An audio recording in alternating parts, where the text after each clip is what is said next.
Avant de... Alors, je ne sais pas si je pourrais répondre à toutes les questions que vous avez déjà posées, Madame la Présidente. Je déclenche en même temps un compteur dans votre propos introductif, mais cela, de toute façon, rejoint, je pense, les réflexions que toutes celles et tous ceux qui s'intéressent à la rénovation énergétique des bâtiments, des logements, se posent. J'en ajouterai d'ailleurs une ou deux à mon tour. Je pense que sur ces politiques-là, comme sur d'autres, mais c'est particulièrement vrai sur les sujets écologiques, il faut aussi se poser la question de savoir si ce que l'on recherche, c'est ce qui est le plus efficace, et donc de déterminer aussi ce qui est efficace, le nombre de tonnes de CO2 économisées chaque année, l'énergie économisée, CO2 ou pas, ou ce que l'on recherche, c'est ce qui est le plus symbolique, ou le plus efficace médiatiquement, ou politiquement, ou dans les débats politico-médiatiques. Vous me permettrez de penser que ce que l'on devrait rechercher, c'est ce qui est le plus efficace, même si ce n'est pas forcément ce qui est ce qui a le plus de succès médiatique ou politique. Mais quand on est ministre, là je vais d'abord parler de mon expérience de ministre, on est sans cesse confronté à cette double entrée dans le débat, si je puis dire. Et je constate d'ailleurs, en étant resté un observateur attentif, même si j'ai pris un peu de distance avec les responsabilités politiques nationales, que ce double questionnement n'a pas changé. Permettrait même de penser que malheureusement le plus symbolique l'emporte largement et très souvent sur le plus efficace. Il y a aussi une question de fond, récurrente également. Est-ce qu'on recherche des politiques plutôt incitatives ? Ou est-ce que l'on recherche, ou en tout cas on accepte, des politiques plus contraignantes, des obligations légales, réglementaires? Est-ce qu'on accepte des contraintes fiscales? La question de la taxe carbone, qui était très très vive lorsque j'étais ministre, puisque, vous vous en souvenez, c'était au moment où il y a eu le mouvement des Gilets jaunes. Mais il y a aussi, d'un point de vue fiscal, des incitations, crédits d'impôt divers et variés. J'y reviendrai, car ça a été un débat très vif quand j'étais ministre.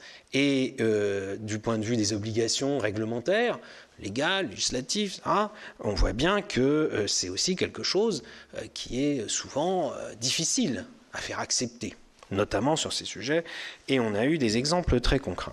Et puis il y a un troisième questionnement un peu général qui, je crois, sous-tend aussi toutes ces politiques, c'est est-ce que l'on croit que l'efficacité vient d'une certaine constance dans la politique menée, dans le temps, ou est-ce qu'elle vient du fait qu'on est capable de changer, de se remettre sans cesse en question, et donc de changer de dispositif? Ma conviction est qu'il faut combiner l'incitation et l'obligation. L'incitation seule ne marche pas, ne suffit pas à atteindre des objectifs importants. L'obligation seule, évidemment, rencontre trop de résistance chez les citoyens, tout simplement. Et on devrait privilégier davantage de constance. Et on devrait avoir davantage la mémoire de ce qui a été fait, ce qui a marché ou n'a pas marché, car j'ai constaté, y compris quand j'étais ministre, que des choses que j'avais vues passer dans un sens ou dans l'autre lorsque j'étais député, dont on savait que telle ou telle chose marchait plus ou moins de tel ou tel point de vue ou marchait moins bien, eh bien on continuait à vouloir essayer, en quelque sorte, et à changer. L'exemple le plus patent est les effets de balancier sur les crédits d'impôt. Ça, c'est extrêmement clair. Il y a aussi une autre chose qu'il faut toujours avoir en tête, c'est que, contrairement à ce que croient, je le dis d'autant plus que c'est public et que c'est retransmis, à ce que croient beaucoup de citoyens, une idée que propagent aussi beaucoup de responsables politiques, malheureusement, et en tout cas de médias, ça c'est sûr, les hommes et les femmes politiques qui sont élus, que ce soit le président de la République au plus haut niveau, que ce soit les ministres qu'il a nommés et qui donc sont en responsabilité en son nom, ou les députés d'une majorité, cherchent à mettre en œuvre les promesses électorales qu'ils ont faites. Et en ce domaine, il y en avait, puisque, vous en souvenez, en 2017, il y avait la promesse de ne pas de sortir du marché de la location les passoires thermiques. Bon, comme souvent, les promesses électorales ne sont pas définies très clairement et très précisément d'un point de vue technique, ou sur les moyens d'y parvenir, et c'est évidemment là-dessus que nous sommes heurtés à beaucoup de difficultés. Et puis il y a aussi une autre chose qui intervient toujours, qui est le contexte budgétaire. Et donc tout cela a évidemment sous-tendu mon action qui pourtant, pour ce qui est du gouvernement, ne s'est déroulée que sur 10 mois. Pour être un peu plus concret, partir de cette partie-là, et je veux bien répondre évidemment à des questions sur ce qui a pu se passer avant ou après, déjà sous le premier mandat d'Emmanuel Macron, ou depuis, ou même avant, sous d'autres mandats, d'autres présidents de la République, d'autres gouvernements. Moi, quand j'ai été nommé ministre, j'ai été confronté tout de suite à un sujet de négociation budgétaire, puisque j'ai été nommé tout début du mois de septembre, et donc le budget, le projet de loi de finances, allait être présenté dans les jours qui suivaient par le gouvernement, en Conseil des ministres, puis au Parlement.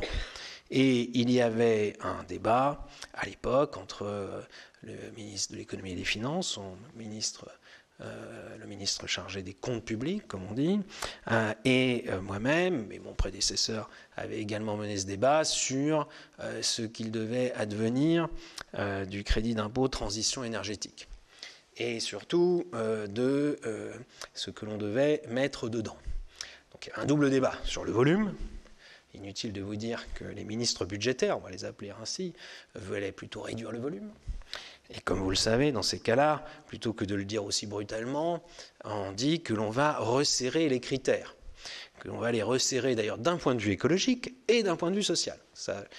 J'ai appris que les budgétaires savent bien manier, reprendre les arguments de ceux qu'ils ont en face d'eux sur le fond pour expliquer qu'ils font ça au nom de l'écologie et de la solidarité, que donc il ne faudrait pas subventionner à travers des crédits d'impôt des actions, même si elles sont pour de la rénovation énergétique des logements, si c'est des gens qui auraient les moyens de le faire sans cela. Donc ça, c'est resserrer les critères du point de vue des personnes bénéficiaires. Et puis, d'un point de vue écologique, de dire que, alors on appelle ça parfois les gestes, je trouve ça un peu bizarre, parce que c'est plus que des gestes, les travaux qui sont les moins efficaces ne doivent plus être subventionnés. Et je ne sais pas si vous vous en souvenez, mais à l'époque, il y avait un gros débat sur les fenêtres. Et donc, quand j'ai été ministre, j'ai dû gérer, si je peux dire, la crise des fenêtres, puisque il avait été déjà, de fait, négocié avant que j'arrive, que l'on sorte les fenêtres des subventions possibles de crédit d'impôt, au motif que cela était le moins efficace du point de vue de la baisse de la consommation d'énergie ou des émissions de gaz à effet de serre. Et là, sans être tout de suite dans le symbolique ou l'efficacité, de fait, il y a aussi un ressenti.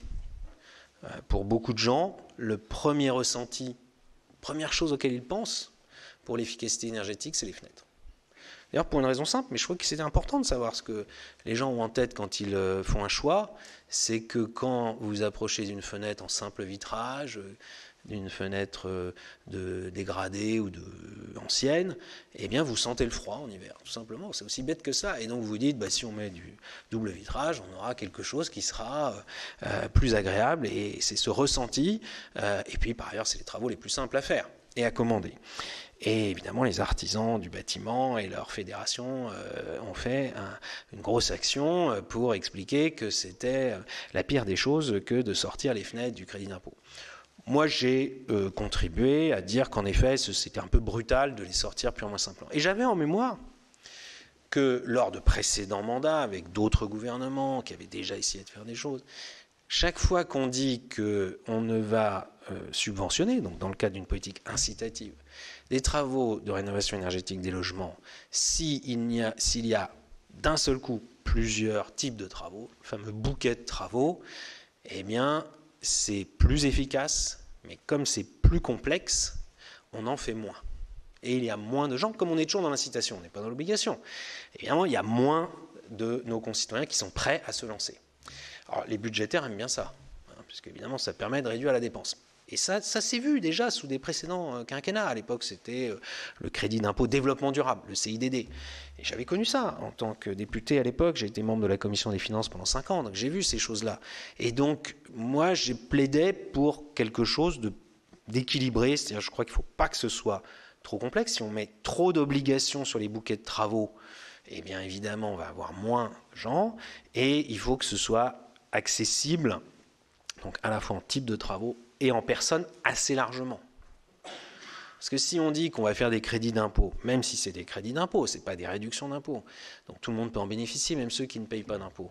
Pour les gens qui ont les plus faibles moyens, et qu'on dit on les réserve à eux, on a très peu de travaux qui se font. puisque les gens qui sont prêts à se lancer dans des travaux sur leur logement, c'est en général des gens qui sont déjà dans des tranches fiscales plus élevées. Voilà, alors après on peut dire, oui mais on subventionne des gens qui ont les moyens. Oui mais est-ce que l'on veut avoir des résultats ou pas? Voilà, et après c'est vrai que chaque année, on peut quand même, ça c'est facile à évaluer, puisqu'on sait combien il y a eu de chantiers, ces petits chantiers de rénovation énergétique qui ont été faits.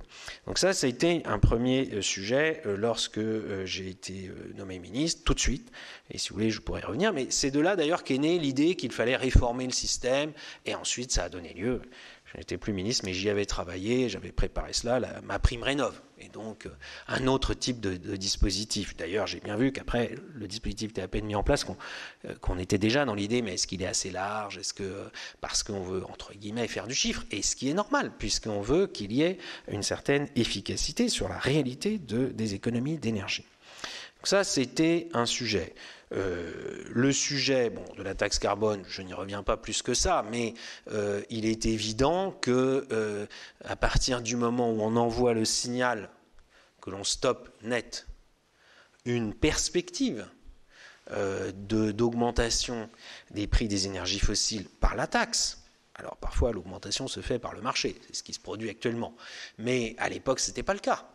Les gens ont complètement oublié, mais que les prix de l'énergie il y a 5 ans était très bas. Le prix de l'électricité, je tiens quand même à le rappeler, de l'électricité, donc en France décarbonée, mais c'était moins de 50 € le mégawattheure quand moi j'ai été nommé ministre.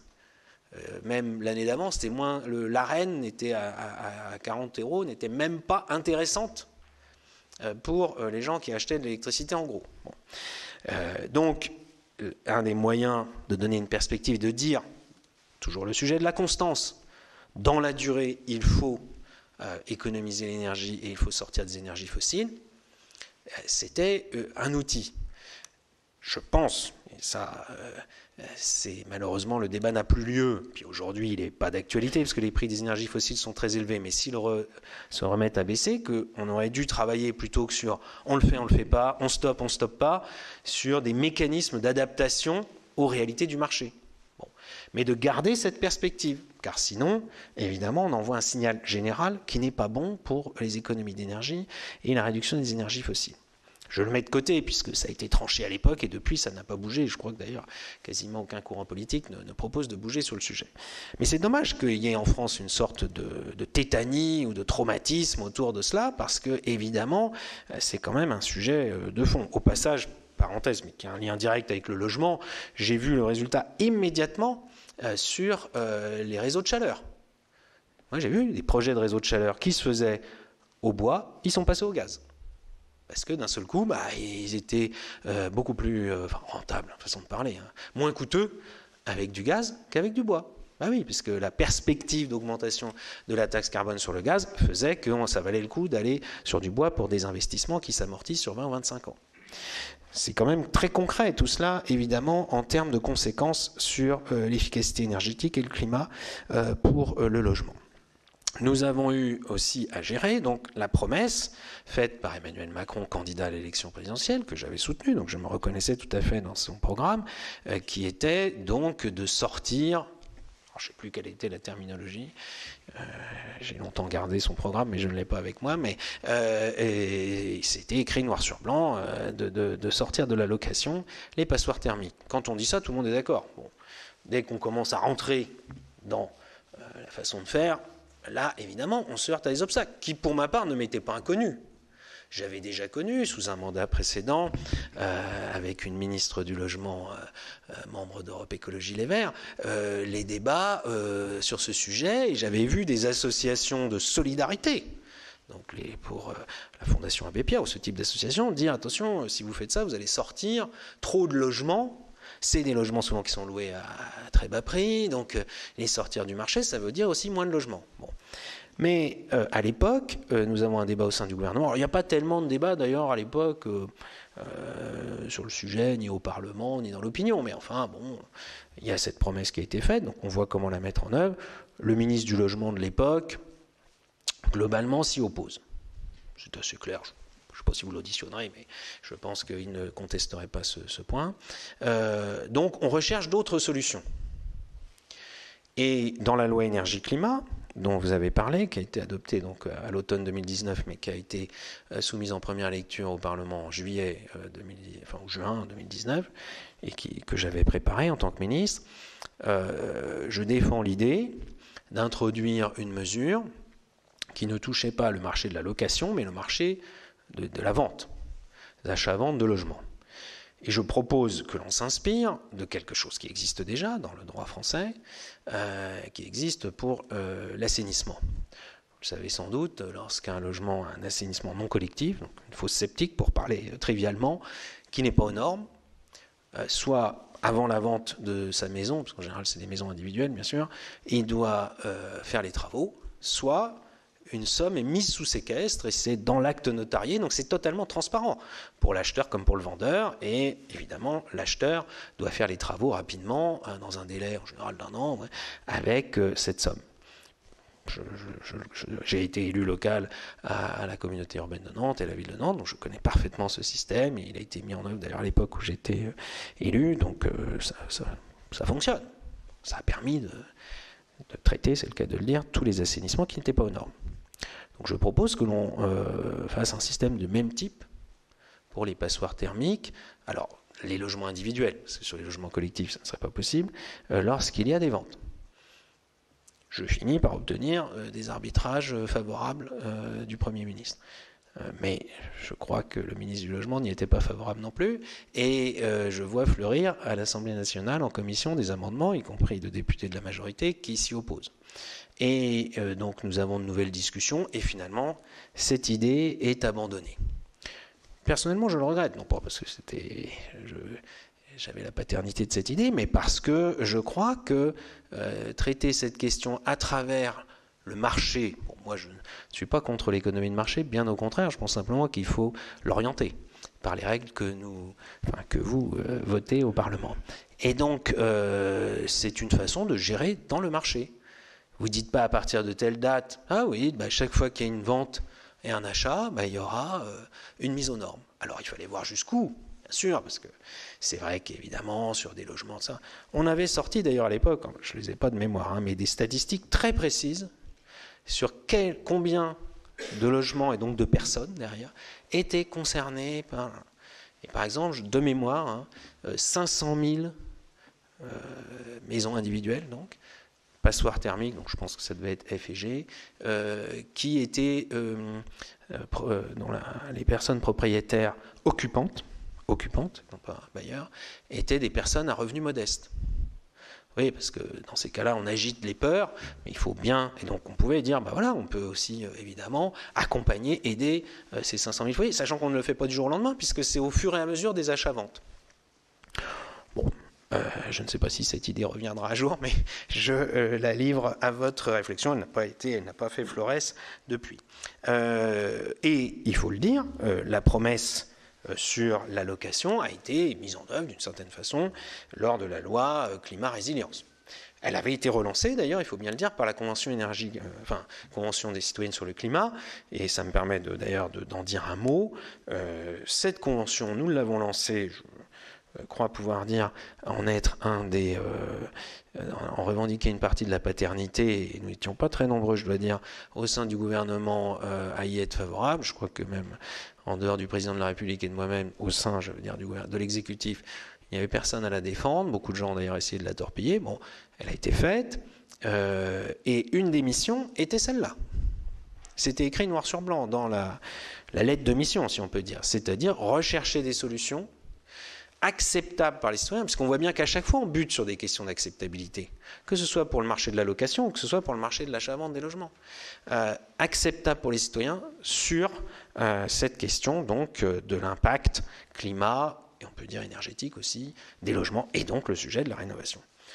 Et je vois d'ailleurs que nous l'avons voté non sans débat d'ailleurs, je dis nous parce que là j'étais député à cette époque-là, donc je l'ai soutenu, et qu'évidemment ce qui avait été dit se produit en partie. C'est-à-dire, c'est un peu tôt pour le dire, mais qu'un certain nombre de logements sont retirés du marché de la location. On me dit aussi, les professionnels de l'immobilier disent qu'on les retrouve sur le marché des ventes, d'ailleurs. Donc, preuve que c'est peut-être un mouvement par le biais du marché qui est en train de se faire, parce qu'évidemment, ceux qui vont devoir les vendre pour les relouer vont devoir faire des travaux. Donc, évidemment, à suivre dans l'évaluation. Et moi, je souhaite d'ailleurs qu'on fasse une évaluation avant de changer quoi que ce soit. Parce que si on fait des changements avant d'avoir évalué, on ne risque pas d'avoir mesuré l'efficacité ou les effets pervers qui peuvent exister naturellement. Donc la Convention citoyenne sur le climat, je pense que sur le sujet, c'est principalement sa contribution. Des remarques plus générales, je pourrais en porter. Je ne cache pas que moi j'ai été un peu déçu par les résultats alors que j'ai porté cette idée, mais voilà, c'est sur le sujet qui vous occupe, je crois que c'était ça la chose. Voilà, je crois ce que je pouvais dire en propos général, déjà assez long, et sur le fait que je crois qu'on a aussi une remarque plus générale sur le financement, parce que vous l'avez évoqué, Madame la Présidente. Aujourd'hui, et depuis quelques années d'ailleurs, on ne manque pas de financement privé sur le sujet. On se focalise beaucoup sur le financement public, à travers les crédits d'impôt, à travers les subventions, etc. Oui, mais enfin, il faut quand même d'abord et avant tout, le logement, c'est d'abord une question de mobilisation de l'argent privé. À part le logement social qui fait appel pour une part à de l'argent public, mais ce qui sinon s'autofinance d'ailleurs, il faut rechercher la mobilisation, soit de l'épargne individuelle, soit du crédit bancaire. Nous vivons depuis quelques années avec des taux d'intérêt très bas. Cette période semble se terminer. Néanmoins, les taux d'intérêt restent très inférieurs en réalité à l'inflation. Donc il reste quand même assez bas par rapport à d'autres périodes que nous avons connues il n'y a pas si longtemps. Donc ça, c'est une première source. Et je pense que les tiers financements, c'est à regarder, peut-être plus sur des bâtiments collectifs que sur de l'habitat individuel, sont aussi à mobiliser. Bien sûr, il y aura toujours une part d'argent public, mais ce n'est pas dans l'inflation d'argent public que l'on résoudra le problème. Et il y aura toujours une part, pour moi, d'obligations légales, réglementaires. Et c'est toujours la combinaison de ces différents moyens, en essayant d'agir dans la durée, qui, à mon sens, permettra d'obtenir des résultats. Merci, Monsieur le Ministre. Je vais laisser la parole à notre rapporteur. Merci, Madame la Présidente. Monsieur le Ministre, déjà pour ces explications à la fois larges et précises, en tout cas sur des exemples très, très précis, je pense, et qui peuvent vraiment faire avancer nos travaux. Peut-être quelques précisions, parce que vous avez déjà répondu à beaucoup de choses. C'est vrai que ça a été dit, donc vous avez été en charge du texte sur énergie et climat donc en 2019. C'est vrai que dans ce texte, il y avait déjà des éléments assez précis. Vous avez un petit peu expliqué les différents arbitrages, je dirais perdus ou gagnés, mais en tout cas les orientations qui avaient été faits et les questionnements dont on se pose toujours sur effectivement comment on s'attaque justement à cette question des passoires thermiques et par quel dispositif, et justement est-ce qu'on a un mécanisme plutôt coercitif ou plutôt d'accompagnement, ou les deux, mais en tout cas non, c'était peut-être de voir dans les différents dispositifs à travers ce texte qui déjà voilà, avait des ambitions assez fortes, peut-être les éléments sur lesquels, peut-être vos regrets en tout cas, sur lesquels, alors vous en avez un petit peu parlé sur notamment ce mécanisme sur la vente qui effectivement peut être intéressant, mais est-ce que vous avez voilà, sur les arbitrages, je dirais, perdus, ou en tout cas sur les orientations, de vous dire maintenant au regard de ce qui a été fait, et puis peut-être au regard aussi du texte de la loi climat, sur lequel, pour le coup, ça a été tranché, et notamment l'interdiction des logements au 1er janvier 2023, enfin de la location pour les passoires thermiques. Voilà, le regard que vous pouvez avoir, et effectivement, là on verra un petit peu le bilan de ce qu'il en est, mais peut-être des éléments en tout cas qui vous auraient peut-être permis d'aller peut-être plus vite et peut-être plus loin sur cette première phase. Ensuite, peut-être une question sur l'aspect budgétaire. Vous en avez aussi beaucoup parlé. C'est vrai que souvent, sur la question de la rénovation thermique, forcément, on sait qu'il faut de l'argent, public, privé, mais en tout cas, il faut de l'argent, et ça nécessite beaucoup d'argent. Mais on voit aussi, et c'est vrai que si on regarde les différentes politiques publiques qui ont été menées, qui ont souvent été avec beaucoup d'ambition, et quels que soient, je dirais, les ministres et les différents gouvernements, souvent quand même avec des budgets, alors toujours se dire que c'est plus, mais que souvent se pose la question de l'efficacité en fait, de l'efficacité de cet argent là où il est mis et des résultats qu'on peut obtenir derrière avec l'argent mis en place. Voilà. Est-ce que ça a fait partie des questionnements que vous avez pu avoir, et notamment à travers les arbitrages qui ont été faits? Et clairement, est-ce que vous pensez que si on avait mis beaucoup plus d'argent, est-ce qu'on serait allé beaucoup plus vite et beaucoup plus loin? Notamment, après se pose la question de la réalisation et de la possibilité, qu'à travers les entreprises, avec les capacités qu'on peut avoir sur la question des matériaux, etc. Mais est-ce que vous pensez, en tout cas, est-ce que ça a été un frein dans l'application de vos politiques, de vous dire, voilà, si on avait doublé le budget, est-ce qu'on serait allé 2 fois plus vite, quoi? Donc, je pense que ça, ça m'intéresserait d'avoir votre retour. Et puis peut-être, donc vous avez parlé du crédit d'impôt du CITE qui a été transformé ensuite en prime rénov', d'avoir peut-être, d'avoir les deux aspects et de voir un petit peu ce que vous pensez par rapport à cette modification. Et puis peut-être à travers ça, moi, c'est peut-être un sentiment que j'ai sur l'évolution de ces différentes politiques publiques et de ce qu'on peut faire, c'est que c'est souvent un peu un empilage et qu'on a un peu du mal souvent à faire un peu un bilan, et c'est un peu le but justement de cette commission d'enquête, de ce qui a été mis en place, de l'efficacité ou non, et qu'on vient rajouter à chaque fois un petit peu une couche, et du coup on arrive à quelque chose qui est parfois un petit peu illisible. Donc ça m'intéresserait d'avoir peut-être votre avis en tout cas sur cet aspect-là. Et sur le dispositif Prime Rénov', ma Prime Rénov' aujourd'hui, de savoir si c'est vrai que les derniers rapports qu'on a pu avoir, on s'aperçoit quand même que même s'il y a eu, si à la fois elle a fonctionné, il y a eu pas mal d'argent dépensé, on s'aperçoit qu'on reste quand même sur des gestes encore très très simples. Alors, vous avez parlé des fenêtres, mais mais ça peut être les chaudières aussi, et qu'on se retrouve quand même sur des éléments très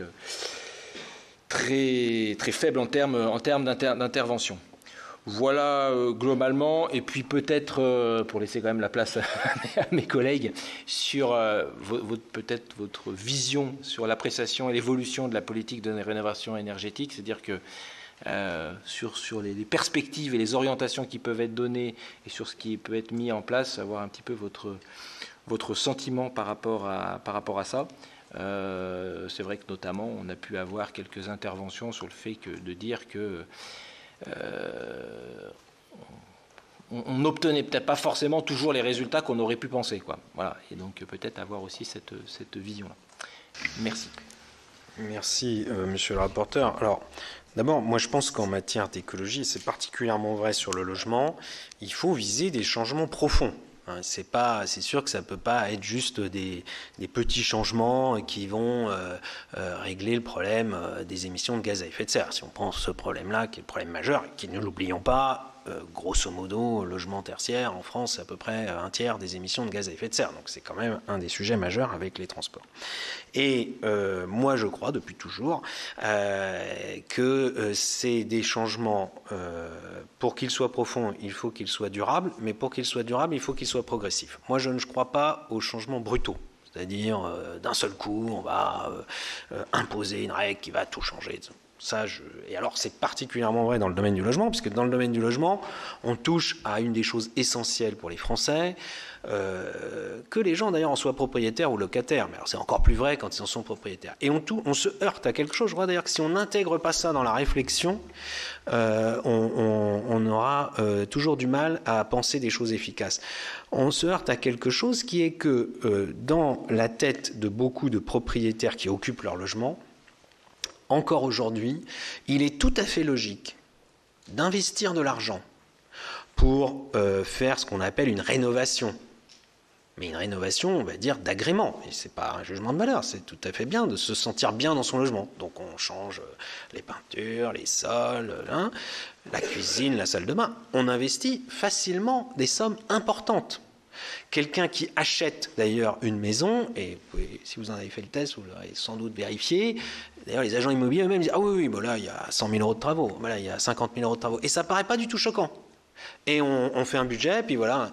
Et on n'a jamais réussi à avoir le même raisonnement sur l'efficacité énergétique.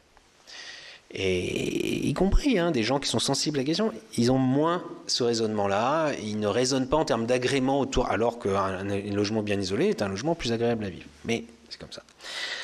Donc, d'ailleurs, il faudrait travailler là-dessus. Il y a un autre élément par rapport à ce que vous avez dit. Moi, je crois qu'il faut dire les choses clairement. En France, on aime bien les crédits d'impôt, particulièrement sur le logement. Je parle des citoyens. Et j'ai aussi suivi les politiques du logement pendant plus de 10 ans dans mes deux premiers mandats de député. Dès que vous avez resserré l'accès au crédit d'impôt pour l'investissement locatif, ça s'est, sinon effondré, en tout cas ça a fortement baissé. C'est comme ça. Et donc, on peut dire c'est pas bien, c'est bien. Hein. Bon, les budgétaires de Bercy, ils détestent les crédits d'impôt, puisqu'évidemment, c'est une dépense en plus qui n'est pas limitée. C'est un droit. Donc, évidemment, une fois que c'est parti, il faut payer. Mais c'est efficace. C'est-à-dire que ça déclenche, parce que les Français n'aiment pas les impôts, tout simplement, mais notamment l'impôt sur le revenu. Mais bon, ça, c'est un autre débat. Et je les comprends, d'ailleurs, mais ça, c'est une appréciation personnelle. Autre problème, c'est qui fait. On voit bien qu'on se heurte. Alors, c'est plus vrai sur le logement individuel, mais ça peut parfois être vrai sur des copropriétés privées. Enfin, c'est vrai aussi sur les copropriétés privées. À qui va déjà, la première impulsion, faire un audit énergétique. Même, c'est pas la peine de dépenser des 100 et des 1000, mais quand même un audit énergétique, pas simplement un DPE, pas simplement un diagnostic de performance énergétique. Qu'est-ce qui cloche sur mon logement? Qu'est-ce qui serait prioritaire? Qu'est-ce qui serait le plus efficace? Et ainsi de suite. Bon. C'est difficile d'imposer, de dire, si vous voulez avoir un crédit d'impôt, il faut d'abord avoir fait ça. Mais ce serait quand même un sujet de réflexion. Mais si on disait ça, qui fait? Alors, sans doute, certains s'en souviennent. À une époque, ça a l'air d'être moins d'ailleurs à la mode aujourd'hui, mais il faut bien le dire, des majorités de gauche, j'en ai fait partie, donc c'est pas du tout une critique, mais ont beaucoup phosphoré sur le service public de l'efficacité énergétique. SP2E. Ça a dû même être mis dans une loi. Bon. Moi j'y ai jamais cru, ça je vous le dis tout de suite, parce que je ne crois pas que c'est en multipliant les services publics divers et variés que sur un sujet qui est aussi différent d'un Français à l'autre, d'une région à l'autre, etc., que ça va être efficace. Puis il faudrait recruter des dizaines de milliers de personnes partout sur les territoires pour le faire. Moi j'ai été regarder quand j'étais ministre des expériences très concrètes. Je me souviens d'une communauté de communes qui avait fait quelque chose de très bien, mais elle traitait 100 logements par an. Une communauté de communes de plus de 50 000 habitants, pas une petite communauté de communes. Donc elle avait elle-même évalué que sur son territoire, si on faisait ça, il y en avait pour 100 ans. Bon, j'exagère peut-être un peu, mais à peine. Donc moi j'avais plaidé, mais je n'ai pas été suivi, je dois le dire, quand j'étais ministre, pour une solution qui, aux yeux de certains, apparaîtrait peut-être comme libérale, mais je l'assume totalement, de faire appel à des opérateurs privés. C'est-à-dire de dire, voilà, on lance un appel d'offres, on fait des lots. Est-ce que c'est 50 000 logements? Est-ce que c'est 100 000 logements? Puisqu'on dit qu'on veut en faire 500 000 par an. Ça a souvent été l'objectif. On dit voilà, on fait 5 lots de 100 000, 10 lots de 50 000. Et c'est des gens, ils seront rémunérés sur le résultat. Le résultat en émissions de gaz à effet de serre économisées et en performance énergétique. Et eux, ils vont s'occuper de faire l'audit énergétique, de conseiller les gens en travaux. Éventuellement, ils vont s'occuper d'ailleurs de faire les travaux pour le compte du propriétaire, et c'est eux qui géreront également les subventions. Ça existe, hein. C'est pas quelque chose que j'ai inventé dans ma petite tête. On le fait on l'a fait pour certains qui ont bénéficié. À l'époque, c'était à 1 euro la chaudière, ou autre, 1 euro. Il y a une société, je ne veux pas faire de publicité, il y en a d'autres, mais qui s'appelle EFI, qui fait ça. Alors on m'a dit non. Vous voyez, même dans un gouvernement comme celui de M. Macron, on m'a dit non, oh là là, on ne va pas faire appel à des privés, on va confier ça à l'ANA, l'Agence nationale pour l'amélioration de l'habitat. Je dis, mais ça ne marchera jamais. Je la connais, l'ANA, je l'ai pratiquée quand j'étais élu local. Très bien, elle sait très bien faire. Sur les copropriétés dégradées, quelque chose de très, très approfondi, très subtil, mais en très petit nombre. Et ça n'a pas raté d'ailleurs. On a augmenté les crédits pour l'ANA, mais ça n'a pas suivi en réalisation. Bon, là aussi, je ne dis pas que c'est une recette miracle, mais je pense qu'on devrait quand même creuser cela. Et dernier point, vous avez évoqué, et ça c'est vrai que j'ai oublié d'en parler, alors que ça a été un élément majeur là, qui jouait à fond sur la symbolique, quand j'étais ministre, je ne sais pas si vous vous souvenez, le Premier ministre, c'est pas moi qui m'exprime, c'est le Premier ministre, Édouard Philippe, dit un jour dans une interview à la radio, dans une matinale, voilà, nous envisageons de sortir du fioul, de sortir des chaudières au fioul dans les logements individuels. À l'époque, je pense que les chiffres n'ont pas tellement changé, 3 millions de logements individuels chauffés au fioul. Sans compter d'ailleurs les chaufferies collectives au fioul, y compris dans des bâtiments publics, y compris dans des mairies qui se disent très à la pointe sur le sujet. Et donc on dit ça, et on dit d'ailleurs, c'est une image, hein, c'est 3 millions de petites centrales thermiques. On veut supprimer les centrales thermiques, tout le monde est d'accord là-dessus, on peut le faire dans les logements. Les solutions existent. La pompe à chaleur, le gaz là où il y a du gaz, haute performance, meilleur rendement, ou le bois. Et là, surprise, alors vous pourriez l'interroger si vous avez le temps, mais il a été un peu traumatisé par cet épisode. Tollé général, comment on veut nous interdire? C'était sortir, avait été réinterprété comme interdiction. En gros, ce qu'on disait, c'est qu'on ne peut plus en réinstaller. Évidemment, on va pas aller arracher une chaudière au fioul chez quelqu'un en disant maintenant, obligé de la remplacer par autre chose. Eh bien, ça a été un tollé. Y compris au sein du gouvernement, certains m'ont expliqué que leurs parents étaient très attachés aux chaudières au fioul, etc. Donc on a stoppé net. Bon, c'est revenu après. Mais je vois bien d'ailleurs que c'est pas parce que ça revient que c'est réglé, mais quand même, heureusement, parce que ce sont des actes concrets. Et là, il n'y a pas besoin de faire un audit énergétique très puissant. Au moins lorsque les chaudières tombent en panne. Moi, je ne dis pas forcément des chaudières qu'on 10 ans, on les met à la poubelle et on en remplace. Mais les chaudières, elles arrivent en fin de vie. Au moment où on les remplace, on dit non, c'est plus possible. Mais à l'époque, simplement ça. Alors en plus, c'était à l'époque l'argument qui emportait tout. Vous allez remettre des gilets jaunes sur les ronds-points. Bon, voilà, le mouvement de défense des chaudières au fioul. Bon. Après, tout ça ne se fait pas en un jour, c'est pas toujours facile, mais expliquer, comme je l'ai entendu à l'époque, qu'il y avait des gens pour qui il n'y avait pas de solution, c'est pas vrai. Les solutions techniques existent. Alors oui, une pompe à chaleur c'est plus cher, oui, une chaudière à gaz haute performance c'est plus cher, oui, il n'y a pas du gaz partout, mais il y a quand même de l'électricité partout dans notre pays, et il y a le bois qui est une ressource en plus qui peut être française.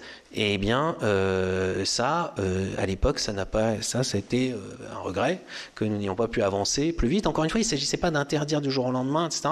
C'est toujours des choses qu'on fait progressivement, mais qui sont ensuite des changements durables et utiles. Vous, sur cet important sujet qu'est la rénovation et la performance énergétique des bâtiments. C'est un sujet qui m'a toujours passionné, qui m'a toujours mobilisé. Et la première chose, parce que vous avez l'expérience des actions locales, et quand je suis arrivée dans ce ministère, j'avais déjà tenté, parfois avec succès d'ailleurs, je le dis modestement, à faire de ma région la région de l'excellence environnementale. Et une des premières décisions que j'ai prises en 2004 en arrivant, c'est de construire le premier lycée, c'est un lycée professionnel à côté de Poitiers, le premier lycée à énergie positive. J'ai d'ailleurs appelé lycée Kyoto. Alors tout le monde s'étonnait, mais pourquoi on est en Poitou, qu'est-ce que le Japon vient faire là? Et comme je pense que toutes les opportunités sont bonnes à prendre pour apprendre des choses, j'avais expliqué donc que c'était le nom du premier protocole climat, le protocole de Kyoto. Donc ce lycée a été construit à la fois avec les énergies renouvelables, récupération d'eau de pluie, performance énergétique, isolation, etc. Et quand je suis donc arrivée dans ce ministère, avec cette responsabilité-là, je vais déjà développer et vu un certain nombre de choses sur à la fois les opportunités opérationnelles et sur les freins aussi à la rénovation énergétique. En particulier sur le logement social, je me souviens, ça doit être pareil sur vos territoires. À l'époque, quand il y avait des logements sociaux, on supprimait les cheminées dans le milieu rural. Et moi qui ai passé ma vie dans mon enfance en milieu rural dans les Vosges, on se chauffait au bois, les chambres n'étaient pas chauffées, donc on apprenait les économies d'énergie, ça paraît relevé du siècle dernier. Mais c'est vrai que du coup j'avais dit, mais non, les logements sociaux, mais non, vous laissez les cheminées.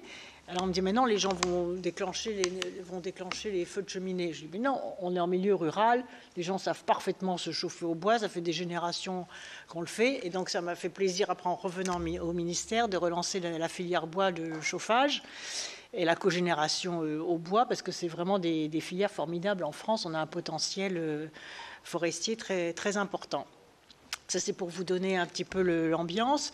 Et ensuite, donc, j'ai fait voter la loi de transition énergétique que j'ai voulu exemplaire avant la COP21. Parce que l'idée de se dépêcher pour la loi de transition énergétique du mois d'août 2015, c'était de dire, bon, ben, la France accueille la COP21, il faut vraiment qu'on soit exemplaire et qu'on anticipe les contraintes de la COP21 dans notre propre stratégie nationale et dans notre stratégie bas carbone. Donc peut-être en 2 mots, pour voir comment est-ce que le titre sur les bâtiments s'insère dans cette loi. Il y avait 3 objectifs que j'avais assignés à la loi sur la croissance verte. C'était lutter bien sûr contre le réchauffement climatique. C'était ensuite réduire la facture énergétique, qui est de 70 milliards de déficit de la balance commerciale à ce moment-là. Et c'était développer des filières de compétitivité et d'innovation dans ce domaine, avec 2 outils opérationnels, parce que j'ai toujours pensé que le local, le global, c'est-à-dire l'international, comme 21, le national, les stratégies nationales, et le local, les territoires et les citoyens, doivent tous tirer dans la même direction si on veut des résultats. Et dans cette loi, donc, j'ai créé les territoires énergie positive, avec en particulier, parce que c'était la première préoccupation des élus, c'est l'isolation des bâtiments municipaux, en particulier pour faire des économies d'énergie, d'une part, et puis le crédit d'impôt de transition énergétique, qui permettait aux particuliers, sans condition de ressources, parce que j'estimais qu'on était dans une transition énergétique et qu'il fallait permettre à tout le monde de se remettre à niveau sur l'isolation des logements, le crédit d'impôt, donc je dis bien le crédit d'impôt, c'est-à-dire que les gens qui n'étaient pas imposables avaient donc ce crédit qui leur était apporté pour pouvoir faire les travaux. Parce qu'on disait, quand on vous dit qu'il n'y a pas de conditions de revenus, non. Et donc ceux qui ne payent pas d'impôt n'en bénéficient pas. Non, ce n'était pas une déduction fiscale, c'était un crédit d'impôt. Donc ils recevaient le versement de l'équivalent de l'investissement. Donc c'était 8 000 euros par personne seule, 15 000 euros pour un couple, 16 000 euros pour un couple, de déduction fiscale, d'avantage fiscal pour les travaux d'énergie, d'efficacité énergétique. Et Madame la Présidente, vous avez raison de dire que la performance énergétique, ça concerne les bâtiments, vous l'avez dit, les 2 tiers, c'est-à-dire avant les transports, on l'oublie, parce que les transports, on voit l'essence. Mais non, c'est bien le bâtiment qui consomme le plus d'énergie avant les transports et même avant l'industrie. Donc c'est considérable en fait. Donc le potentiel, il est considérable. Et ce qui est intéressant dans cette filière, c'est que, comme je viens de le dire, c'est qu'il y a à la fois des décisions individuelles, des décisions municipales, des décisions départementales, des décisions régionales, des décisions nationales et des décisions de l'industrie aussi, parce qu'il y a des bâtiments industriels, il y a des bâtiments commerciaux, il y a des aéroports qui devraient honnêtement, il devrait y avoir déjà des centrales solaires sur tous les aéroports français, sans parler de la récupération d'eau de pluie qui pourrait laver les avions au lieu d'utiliser l'eau potable. Enfin bon, tout ça est quand même un peu trop lent. Mais tout ça avait été dit pendant les débats, et ça c'est vraiment consensuel, parce que tout le monde, quel que soit vous voyez, les partis politiques, les groupes politiques, c'est vraiment des sujets, je me souviens dans la loi de transition énergétique, qui ont passionné tout le monde, et vraiment les votes étaient acquis à l'unanimité. Donc ensuite, l'autre objectif de la loi, c'était ne pas opposer les énergies les unes aux autres. Donc je passe sur la polémique sur l'énergie nucléaire, parce que ça ne concerne pas le bâtiment. Et puis surtout, donc, faire des énergies propres, des énergies sûres et des énergies les moins chères possibles. Donc c'est dans ce cadre-là, finalement, que se situe la problématique d'économie d'énergie, de performance énergétique, et le grand chantier du bâtiment qui permet de faire baisser les factures pour les gens, de créer des emplois dans le bâtiment, d'économiser l'énergie au niveau national. C'est que du plus, c'est que du positif, c'est que du gagnant-gagnant pour tout le monde. Donc, vous avez bien déjà commencé à détailler tous les outils que j'avais mis dans la loi. D'abord, premièrement, des nouvelles règles créant des marchés et réduisant les coûts. Donc, avec les bâtiments énergie positive et à faible empreinte carbone. Et mon idée, alors c'est trop audacieux, donc c'était de dire tous les nouveaux bâtiments, vous devrez être bâtiments énergie positive. Ça me semblait tellement évident. Moi, j'avais vu que c'était possible, j'en avais fait un. Mais la filière du bâtiment résistait quand même beaucoup. Et je n'ai pas compris pourquoi, parce que je les faisais venir, la filière du bâtiment. Je dis, mais c'est votre intérêt. Vous allez créer des emplois, des activités. Mais il y avait quand même une grande inertie. Et d'ailleurs, ils ont fait supprimer l'individualisation des frais de chauffage. Enfin, ils ont fait supprimer plein de choses. Et il y avait la pression du bâtiment. Et je leur expliquais, mais c'est dans votre intérêt, puisque vous allez pouvoir développer même des savoir-faire, des nouveaux matériaux, faire des économies même dans la construction, conquérir des marchés internationaux. Si on est les meilleurs sur ce secteur, vous allez vous déployer, vous développer, etc. Il y avait quand même beaucoup de réticences. Et moi, mon idéal, pour répondre à la question que vous avez posée, qu'est-ce que je regrette, c'est que tous les nouveaux bâtiments, il n'est pas trop tard, soient tous à énergie positive. Qu'est-ce que c'est un bâtiment à énergie positive? C'est le nom que j'avais donné au territoire. Et il y en a quelques-uns qui sont déjà construits, notamment des logements. C'est un bâtiment qui produit au moins autant d'énergie qu'il n'en consomme. Quand même extraordinaire. Donc vous arrivez dans ces bâtiments, la facture des gens, c'est 3 euros, 4 euros par mois, parce que le bâtiment produit autant d'énergie qu'il en consomme. Alors ça veut dire des panneaux solaires sur le toit quand c'est possible, ça veut dire la récupération de la chaleur, ça veut dire des performances énergétiques exceptionnelles, et surtout des récupérations de chaleur le long des circuits. On maîtrise les technologies, donc ça pourrait être répandu. C'est-à-dire quand vous allez dans la salle de chaudière, la récupération de chaleur, elle n'est pas perdue, elle est récupérée. Et il y a même des bâtiments où on récupère la chaleur dans les cuisines. Quand vous faites votre cuisine, il y a de la chaleur. Cette chaleur est récupérée et recyclée pour qu'il n'y ait zéro perdition de chaleur. Donc c'est aussi des technologies à développer et qui sont maîtrisées. Et surtout l'isolation des toitures, des portes, des fenêtres et des façades, c'est des technologies qu'on maîtrise. Et donc, il est parfaitement possible de construire des bâtiments à énergie positive aujourd'hui. Ensuite, j'avais mis l'obligation d'isolation quand il y a des travaux de ravalement.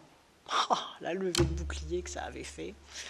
Et l'argument qu'utilisaient à ce moment-là ceux qui résistaient, c'était non, mais quand il y a en Alsace, quand il y a des façades, pardon, vous êtes, quand il y a moi j'étais en Normandie aussi, donc quand il y a du bois, etc., comment on va faire? Je dis, bah non, je veux dire, il peut y avoir des exceptions. On ne va pas annuler un plan national. Pour on peut faire des exceptions, effectivement, il y a même des bâtiments classés, on ne va pas coller de l'isolation extérieure sur les bâtiments classés, etc. Mais je me souviens de ça parce que ça avait été utilisé par les filières bâtiments pour dire non, mais il ne faut pas, c'est trop tôt, c'est trop vite, etc. Je dis non, ce qui coûte cher, c'est les échafaudages, et je vois que ça n'a pas été rétabli. C'est les échafaudages, donc autant en profiter, et plus on en fera, moins ça coûtera cher parce que plus on mettra au point des matériaux intéressants, y compris des matériaux venant de l'agriculture, puisque l'agriculture française est un des tout premiers potentiels en matière de production de biomasse, y compris de matériaux d'isolation comme le chanvre par exemple. J'avais développé aussi le chanvre dans ma région parce que c'est un des matériaux les plus isolants en termes d'efficacité énergétique. Donc ça, je trouve que c'était très important, qu'il faudrait vraiment remettre ça. Bon, malheureusement, depuis, le coût des travaux a augmenté. Vous voyez, donc ça veut bien dire qu'on avait raison en 2015 d'imposer ça, parce qu'aujourd'hui, ça coûte plus cher de faire des ravalements. Donc les gens ont encore moins les moyens de faire les deux. C'est ça qui est dommage. Ensuite, les compteurs individuels de frais de chauffage. Quelle bataille ça a été. Et j'avais vu dans plusieurs rapports parlementaires, notamment dans les pays voisins, que quand vous avez un logement collectif, le jour où vous mettez des calculs individuels de frais de chauffage, je vous jure que c'est vrai, la consommation diminue de 70%. Pourquoi? Parce que les gens qui sortent de chez eux, ils ferment le radiateur. Ils partent en vacances, ils ferment le radiateur. Et quand c'est collectif, s'ils ne voient pas l'impact sur leur facture, ils ne ferment pas le radiateur. Je ne vois pas pourquoi il y a des compteurs individuels pour l'eau et pas des compteurs individuels de frais de chauffage. Cette obligation a été supprimée. Parce qu'aussi, il y a eu la pression des syndics de gestion. C'est-à-dire économiser l'énergie, c'est des prestations en moins, c'est des circuits économiques qui changent. Et pourtant, c'est extrêmement efficace que de calculer individuellement les frais de chauffage, et c'est beaucoup plus juste. Alors, pour être exact aussi, il y a une grande résistance des offices HLM. Alors ça aussi, ça me scandalisait. Je dis, mais vous devriez être les premiers à réclamer l'individualisation des frais de chauffage, parce que ça va diminuer collectivement la facture des gens. Alors l'autre gros argument c'était de dire, oui, mais ceux qui sont au rez-de-chaussée et ceux qui sont au dernier étage vont avoir plus de chauffage que ceux qui sont dans le sandwich au milieu de là où c'est chauffé au-dessus. Je dis, c'est pas grave, on fait une péréquation. On peut très bien péréquer pour 10% de la facture pour tenir compte de cette configuration. Et puis après, ceux qui sont en haut, ils ont une plus belle vue aussi. Enfin, je veux dire, on ne s'arrête pas. Mais c'est vrai qu'il y a ce petit point-là qui fait que, dans le collectif en tout cas, mais il n'y a pas de problème sans solution. Je pense que ce problème-là, il peut être également résolu. Ensuite, il y a eu un bonus de constructibilité pour les constructions exemplaires du point de vue énergétique et environnemental. Alors ça, je ne sais pas si ça a été maintenu. En tout cas, c'était très efficace. Parce que, par exemple, pour les immeubles en bois, construction bois, comme l'épaisseur est plus importante, les promoteurs nous disaient, les constructeurs nous disaient, mais non, vous allez nous faire perdre en mètres carrés habitables, puisque si on fait de l'isolation, les murs sont plus épais, les planchers sont plus épais, donc on va perdre en hauteur sous plafond, etc. Et à ce moment-là, j'avais dit, ceux qui sont à haute performance environnementale, et notamment les constructions bois, parce que là aussi, ils perdaient un demi-étage dans une construction bois, vous aurez un bonus de mètres carrés et de constructibilité pour tenir compte de la contrainte, voilà, du différentiel. Donc ça, c'était aussi important de reconnaître cette préoccupation-là. Ensuite, il y a eu le soutien aux particuliers donc, pour financer la rénovation énergétique de leur logement avec la réforme de l'éco-prêt à taux zéro, le crédit d'impôt de transition énergétique et la possibilité de cumuler les deux. Avant, ce n'était pas cumulable. Moi, j'ai autorisé le cumul des deux. Aujourd'hui, il y a la prime Rénov', mais je ne sais pas si vous avez la curiosité de regarder les dossiers. La prime Rénov', c'est un dossier de 10 pages. Mon crédit d'impôt, il y avait 3 cases à cocher dans votre déclaration d'impôt. Et donc, j'avais simplifié la procédure, parce que c'est vrai que le ministère des Finances, ils ont beaucoup de talent pour inventer des déductions fiscales inapplicables. C'était très, très compliqué. Il y avait très peu de bénéficiaires du dispositif antérieur, parce qu'il fallait faire obligatoirement plusieurs travaux. C'est-à-dire vous étiez obligé d'isoler, par exemple, les combles et les fenêtres, mais vous ne pouviez pas avoir le crédit d'impôt si vous n'isoliez, par exemple, que vos fenêtres. Et à ce moment-là, j'avais dit, mais les gens, ils n'ont pas forcément les moyens de faire tout de suite. Donc, il faut laisser faire les travaux, vous voyez, sur 2 ans ou sur 3 ans, pour pouvoir étaler le coût des travaux et les investissements nécessaires. Et donc, c'était très, très simple, le crédit d'impôt. C'est-à-dire vous faisiez les travaux que vous vouliez, vous avez votre déduction fiscale.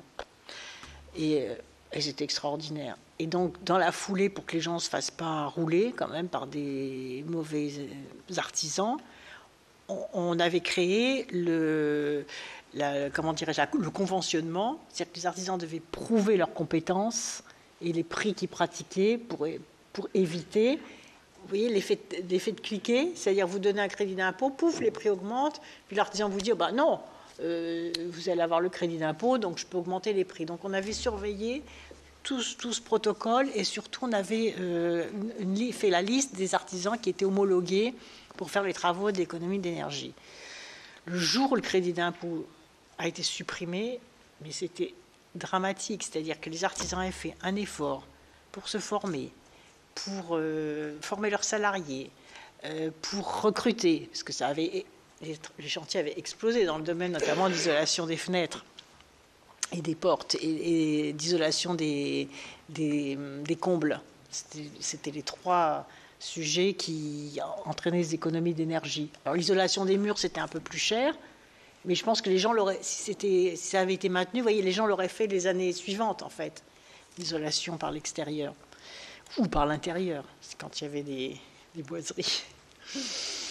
Voilà, et donc ça s'est arrêté, et je pense que dans le secteur, je ne sais pas, il y a peut-être eu 10 000 emplois qui auraient dû être supprimés dans le secteur de l'isolation des fenêtres, enfin, ça a été une désolation, et je pense, ça c'est une réflexion globale, il faut de la continuité dans ces domaines, voyez. pour les entreprises, pour ça, c'est insupportable. Ça bouge tout le temps, les dossiers bougent, les noms des dossiers bougent. Il faut du temps, vous voyez, pour une entreprise. Donc là, ils ont eu 2016, 2017, puis 2018, ça s'est effondré. Et alors que, vous voyez, je pense qu'on aurait continué les TEPCV et le crédit d'impôt, mais je pense qu'on aurait peut-être aujourd'hui 50% des bâtiments isolés. D'abord, tous les bâtiments publics auraient été faits, parce que tous les maires faisaient leurs écoles, leurs mairies, les salles polyvalentes, les départements faisaient les collèges. Je pense que tout ça aurait été fait avec les TEPCV. Donc j'avais mis 750 millions d'euros, il devait y avoir à nouveau 750 millions. Normalement, il devait y avoir 1,5 milliard. Il y a eu 750 millions d'euros qui ont été distribués aux collectivités locales. Et ça devait continuer les années suivantes. Et puis ça aussi, ça s'est arrêté.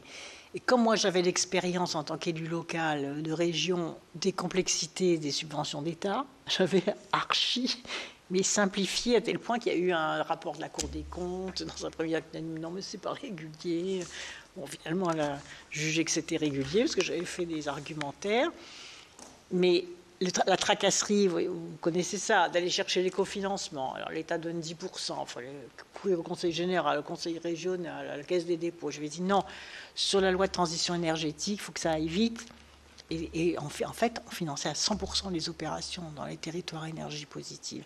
Donc il y a eu de belles opérations qui se sont développées. Et ça aussi, ça aurait dû être poursuivi. Après, il y a eu la mise en place de sociétés de tiers financement. Je ne sais pas si vous vous souvenez de ça, c'était original. C'était une dérogation au monopole bancaire pour avancer aux particuliers qui engageaient travaux de rénovation énergétique, ces sociétés de tiers financement. Et la Banque européenne d'investissement, que j'étais allée voir pour financer cette opération, avait financé à hauteur de 400 millions d'euros. Et c'est une idée qui m'avait été donnée par des collectivités locales, ça. Parce que les départements, en particulier, qui avaient du mal aussi à emprunter, même si la Caisse des dépôts faisait des prêts, c'est sur le terrain que j'avais trouvé cette idée de société de tiers financement. Et ça, c'était formidable parce que du coup, il y avait le prix des travaux, mais il n'y avait pas en plus, vous voyez, le prix de l'emprunt pour les gens. Et les collectivités locales aussi ont pu y accéder. Le point suivant, c'est des appels à projets pour des réalisations urbaines innovantes et exemplaires. Donc, j'avais mis en place 16 démonstrateurs industriels pour la ville durable qui avaient été désignés le 23 décembre 2015, donc en application de la loi de transition énergétique. Puis ça m'avait permis de valoriser ça à la COP 21. Et ces démonstrateurs, donc il y avait 16 démonstrateurs industriels qui étaient remontés avec un appel à projet et des opérations donc urbaines qui du coup pouvaient obtenir des financements complémentaires. Voilà, après il y a le problème des transports, mais bon, c'est d'autres sujets, mais voilà l'essentiel, mais d'ailleurs que vous avez parfaitement, pardon, j'étais peut-être un peu longue, résumé tout à l'heure. Merci Madame la Ministre, je vais laisser la parole à Monsieur le rapporteur.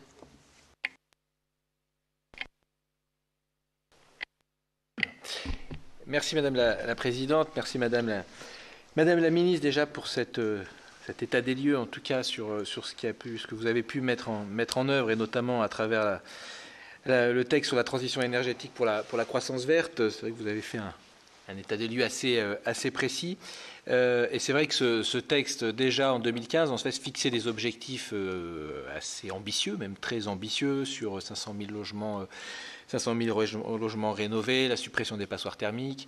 Et c'est vrai qu'on est pour le coup aujourd'hui loin du compte. Donc je voulais déjà savoir si, selon vous, qu'est-ce qui a péché, quoi. Alors vous en avez un petit peu dit, mais est-ce que c'est justement la suppression de certaines mesures dont vous avez évoqué? Est-ce que c'est un manque de financement?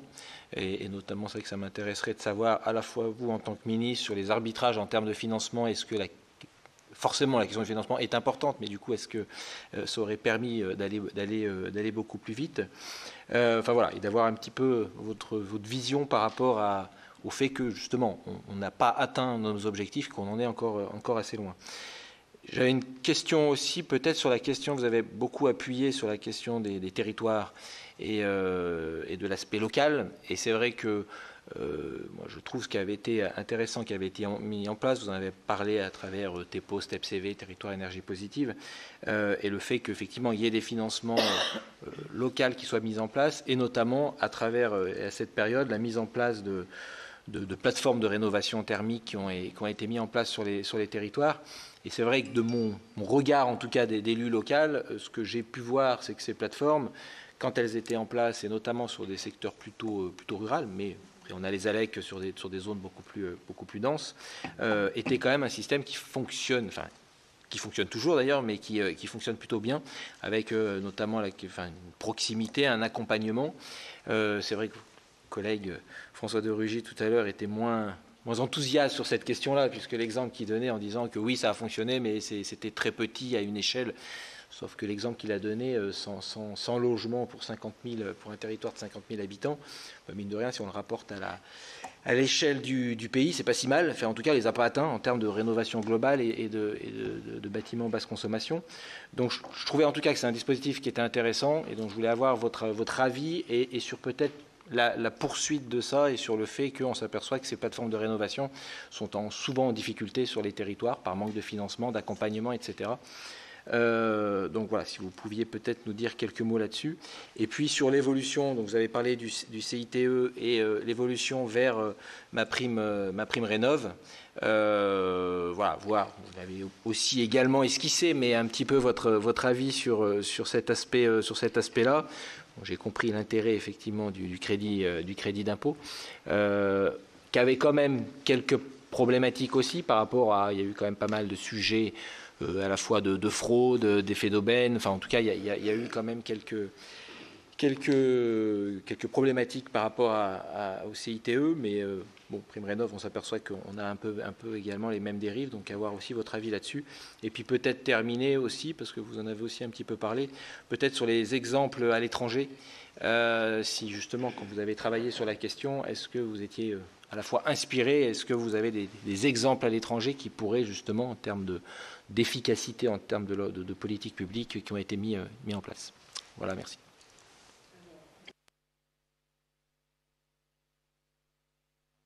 Micro, s'il vous plaît. Voilà, merci, monsieur le rapporteur. Tout d'abord, merci d'évoquer effectivement les plateformes de rénovation qui ont été mises en place avec des partenariats très intéressants et là aussi très libres en fonction des collectivités territoriales, et notamment en partenariat avec l'ADEME.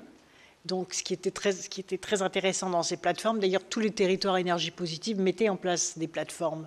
C'est-à-dire que les gens, ils sont un peu perdus quand ils se disent qu'il faut faire des travaux, à qui on s'adresse, comment ça se passe. Et l'intérêt des plateformes, c'est qu'elles avaient, je pense que c'est toujours le cas d'ailleurs, une banque de données. C'est-à-dire, par exemple, vous voulez mettre une chaudière bois dans un immeuble collectif. J'avais fait en sorte qu'ils aient des crédits pour mettre en place des banques de données. Vous tapez chauffage bois et vous avez les réalisations qui ont été homologuées, etc. Et donc, vous pouvez aller visiter des réalisations que vous voulez réaliser dans votre commune, dans votre canton, dans votre territoire. Et ça, c'est irremplaçable.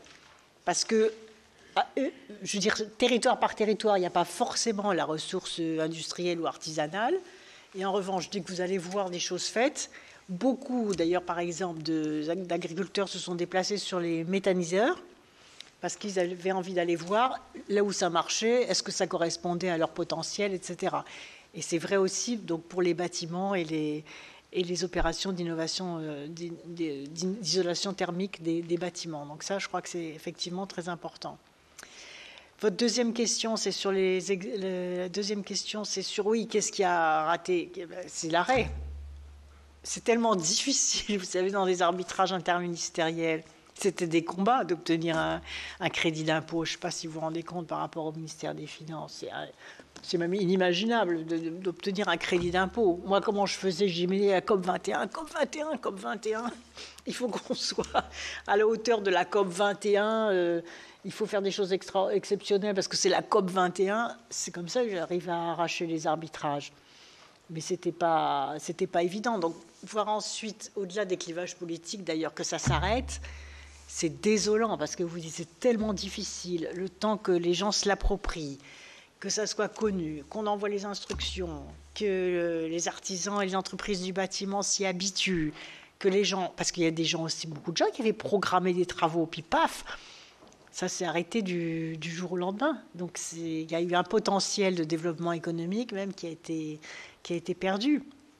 Et sur les TEPCV, donc c'est pareil, c'est merveilleux quand vous regardez les TEPCV. D'ailleurs, j'ai toujours l'inventaire de tout ce qui a été fait. Ça a un peu continué, mais brutalement, il y avait ce soutien financier. Et c'était formidable parce qu'on voyait tous les maires, les présidents de communautés de communes venir au ministère, on projetait ce qu'ils avaient réalisé sur leur territoire, mais c'était merveilleux. Vous aviez la diversité française avec la diversité des ressources locales, des maires et des élus qui connaissaient rien à l'écologie et qui tout d'un coup se passionnaient sur ces sujets, puis après ils se passionnaient pour la biodiversité, puis après ils se passionnaient sur les expériences éducatives dans leurs écoles. Puis c'est très très vertueux l'environnement, ça tire tout le monde vers le haut, donc c'est formidable et les gens apprenaient, ils réalisaient, c'est très très gratifiant en plus pour les élus. Et moi j'apportais l'argent en ayant essayé. Normalement on m'avait promis 1,5 milliard. Je ne sais pas comment j'avais calculé ça, j'ai dit non, il y a 1,5 milliard, il y a du potentiel, etc. Donc la première enveloppe ça a été 750 millions et quand je suis partie il devait y avoir 750 millions.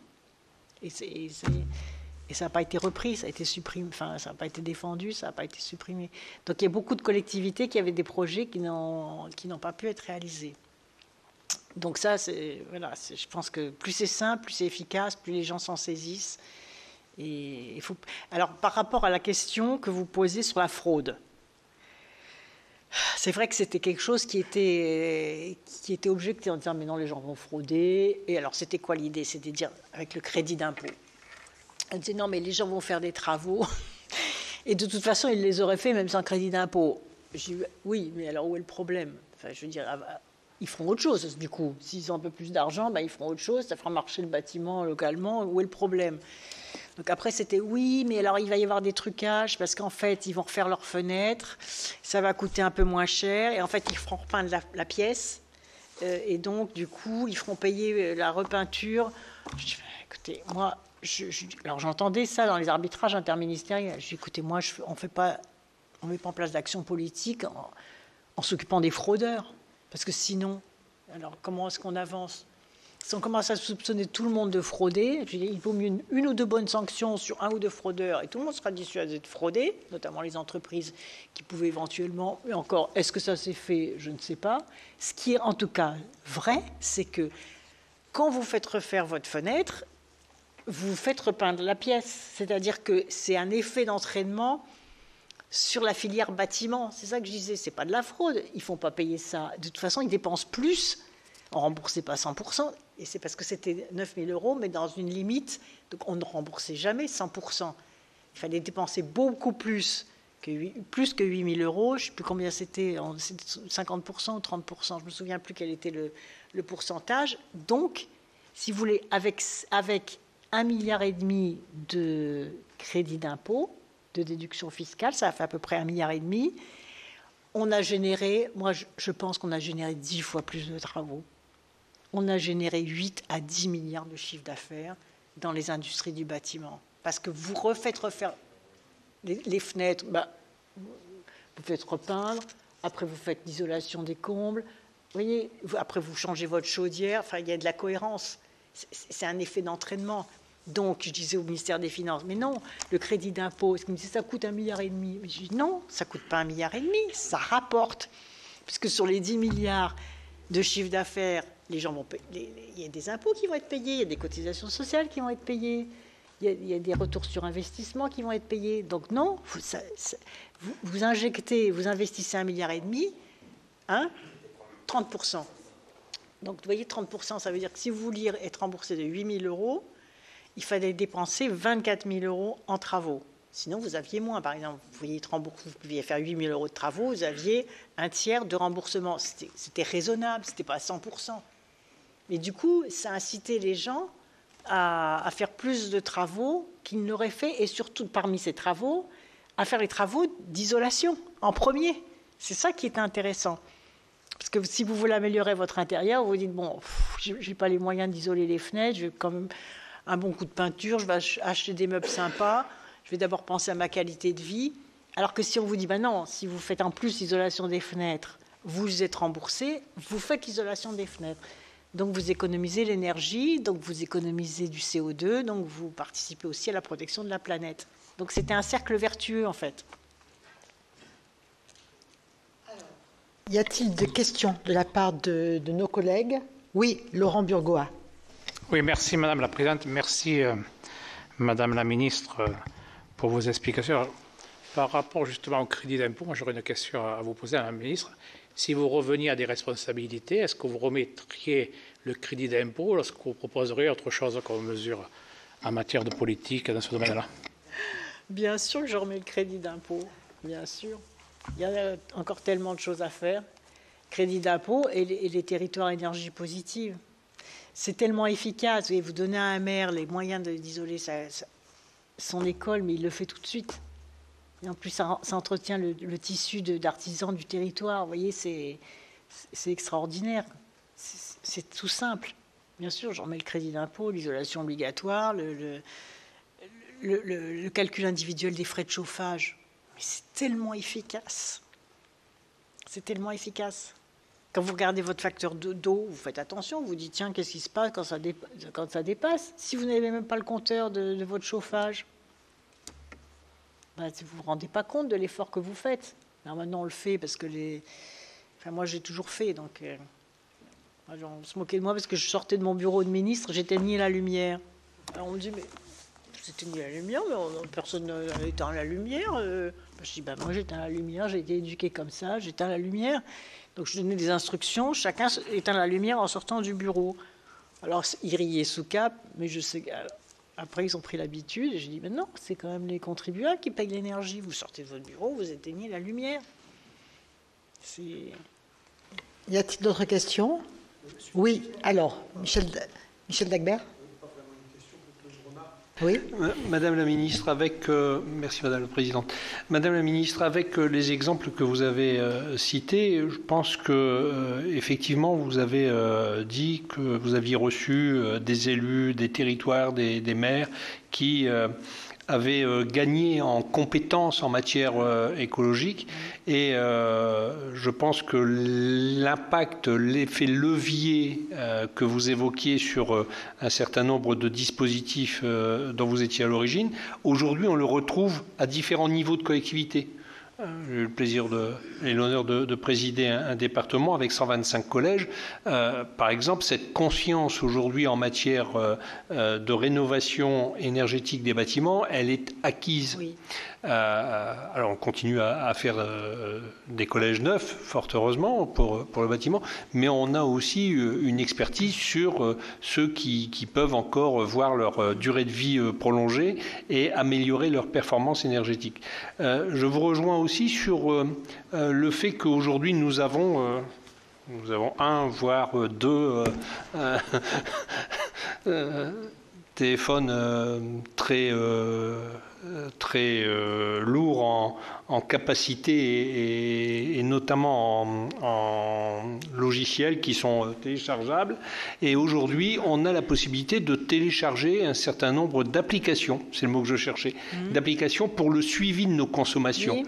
Et donc, je pense que tout cela va peut-être aussi aider nos concitoyens à avoir une meilleure gestion de ces choses-là.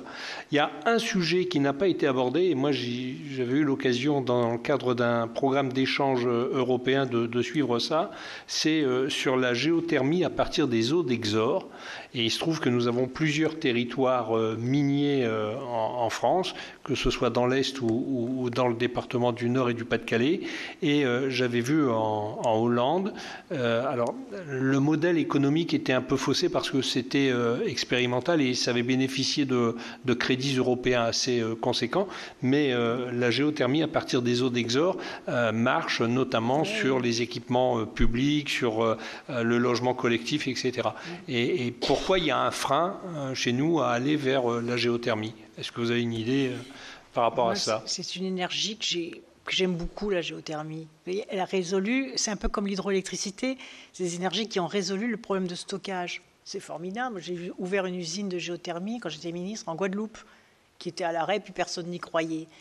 Je pense qu'on a perdu peut-être des savoir-faire, des ingénieurs qui se sont peut-être un peu détournés de cette énergie, mais c'est formidable la géothermie. Et d'ailleurs, à la COP21, on a créé une coalition géothermie. Alors, on était 2. Enfin, moi, j'étais chef de délégation. Donc.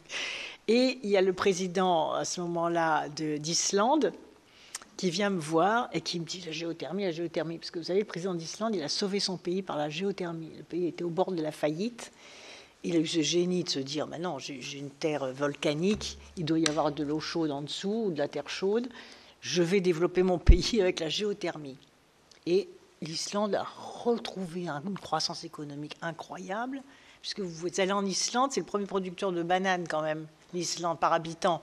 C'est-à-dire avec des serres entièrement chauffées à la géothermie, donc l'énergie, sauf celle des voitures, est gratuite dans toute l'île, parce qu'il a sauvé son pays par la géothermie. Donc on a dit, bon, on va faire une coalition géothermie.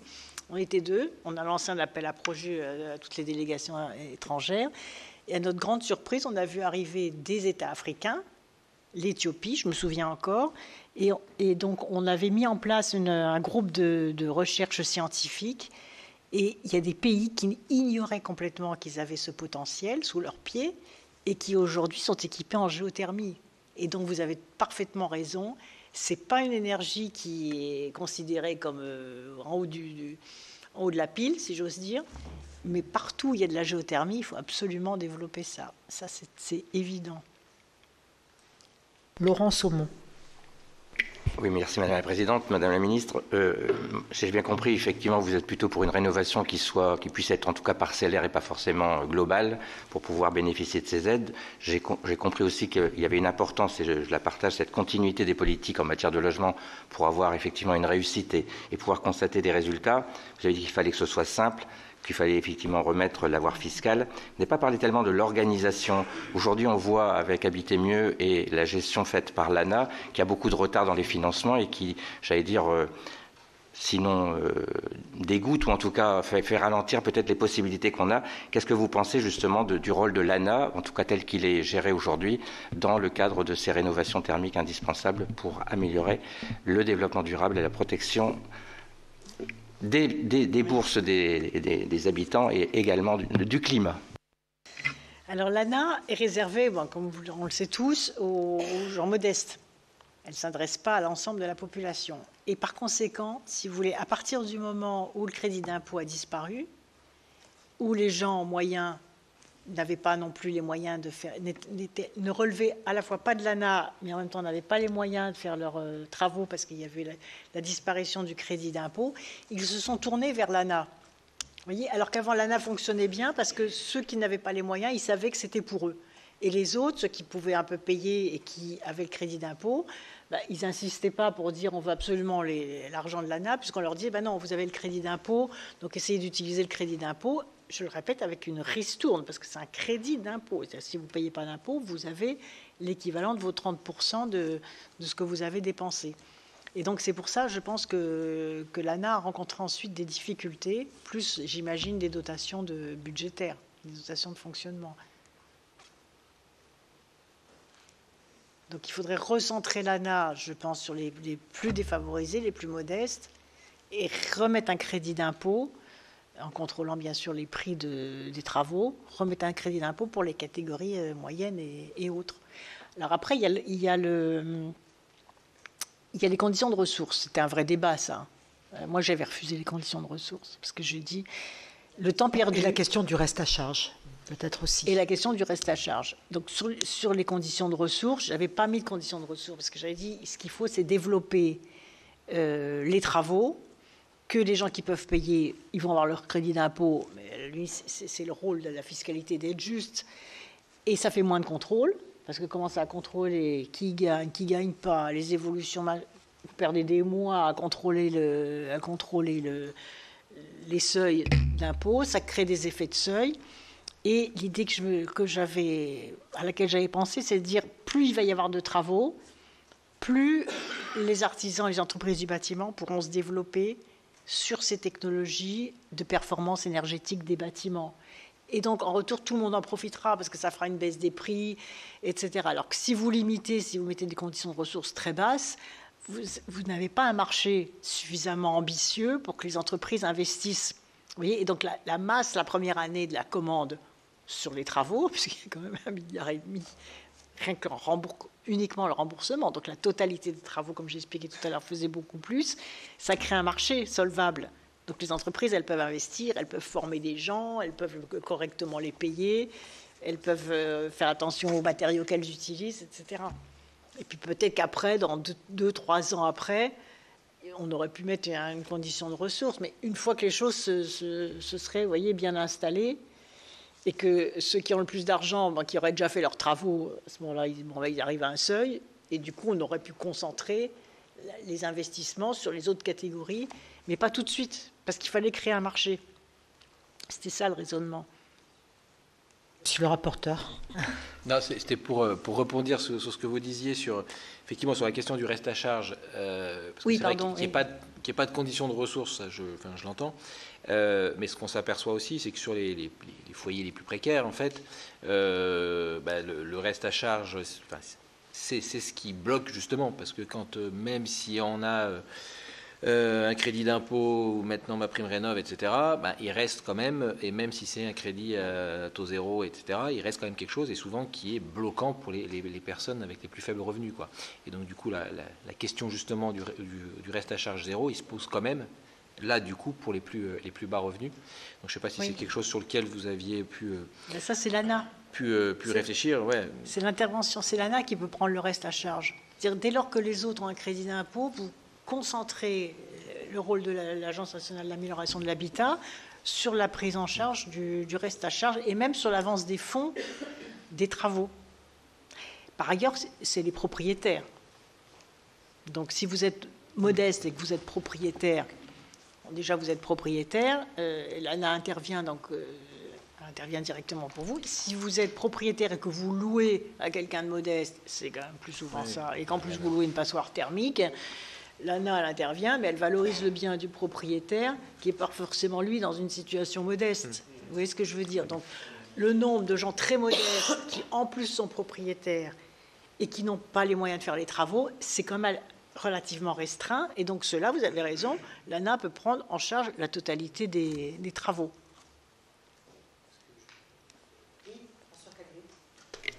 Oui, merci, Madame la Présidente, Madame la Ministre. Moi, je me demandais, que pensez-vous de l'installation sur les toits plats de panneaux solaires, notamment pour tout ce qui est les logements HLM? Souvent, on a des logements, en tout cas dans le sud, puisque, comme vous le voyez, avec mon accent, voilà. Et est-ce que vous avez une idée de la production que cela pourrait représenter au total en France dans l'atteinte de notre autonomie énergétique? Est-ce qu'il y a eu un calcul? Est-ce que ça a été étudié, ça? Si tous les toits étaient équipés? Si tous les toits étaient équipés. Si tous les toits sont... Là, on produit à peu près en énergie renouvelable l'équivalent de 6 réacteurs nucléaires. Depuis la montée en puissance, tout compris, hein, sauf l'hydroélectricité, l'éolien, etc. Donc je pense que c'est quand même 1 ou 2 réacteurs nucléaires faciles, l'équipement en énergie. Après, vous avez deux mécanismes, soit en autoconsommation, vous mettez vos panneaux, vous éclairez, etc., en autoconsommation, soit vous renvoyez vers le réseau, et à ce moment-là, vous êtes remboursé de ce que vous revendez sur le réseau. C'est souvent comme ça que font les bâtiments collectifs, puisque du coup, ça diminue aussi les charges énergétiques de l'ensemble des habitants de l'immeuble. Mais vous avez raison. Et non seulement, si ça avait été... C'est pour ça que quand je disais on va rendre tous les nouveaux bâtiments obligatoirement à énergie positive, alors ça faisait une révolution, mais ça faisait un saut technologique. Moi, je pense que à certains moments de l'histoire, il faut faire un saut technologique. Comme quand on est passé du téléphone au portable, il y a bien eu un saut technologique. Donc, dans l'énergie, il y a un saut technologique, une révolution à faire pour dire, ah bah oui, d'accord, allez, à partir de la semaine prochaine, tous les permis devront être à énergie positive. À un moment, il faut bien se lancer. Ce que vous dites est très juste. On dirait, mais écoutez, tous les toits qui peuvent être équipés en énergie solaire, dans les régions ensoleillées, allez, il faut tous le faire. Mais vous savez, on pourrait commencer par les aéroports. Combien de fois j'ai parlé au président d'aéroport de Paris, faites des centrales solaires sur vos toits, toutes les grandes surfaces, tous les carrefours, tout ça, ça devrait être obligatoire.